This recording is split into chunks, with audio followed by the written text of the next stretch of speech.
আজকে আমি আপনাদের সামনে কয়েকটি গুরুত্বপূর্ণ এবং সাম্প্রতিক সাধারণ জ্ঞান প্রশ্ন নিয়ে আলোচনা করব। সর্বপ্রথম যে প্রশ্নটা হচ্ছে যে বিশ্বের ক্ষুদ্রতম পেসমেকার আবিষ্কার করেছে কোন বিশ্ববিদ্যালয়? সঠিক উত্তর হচ্ছে নর্থওয়েস্টার্ন বিশ্ববিদ্যালয়। 2 নম্বর প্রশ্ন হচ্ছে দেশের ভাসমান স্কুলের উদ্ভাবক কে?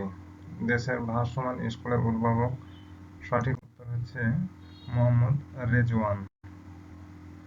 3 নম্বর হচ্ছে বাংলাদেশের প্রথম জিআই পণ্য স্বীকৃত পণ্য কোনটি?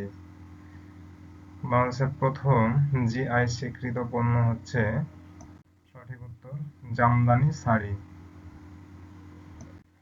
পরবর্তী প্রশ্ন হচ্ছে বর্তমানে বাংলাদেশে মোট কতটি জিআই পণ্য রয়েছে? বর্তমানে বাংলাদেশে মোট জিআই পণ্য রয়েছে 55টি। সঠিক উত্তর হচ্ছে 55টি। বাংলাদেশের 55তম জিআই পণ্য কোনটি? বর্তমানে বাংলাদেশের 55তম জিআই পণ্য হচ্ছে ঢাকায় ফ্রুটিকার্পাস তুলার বীজ ও গাছ। এটি হচ্ছে বর্তমানে সর্বশেষ স্বীকৃত জিআই পণ্য।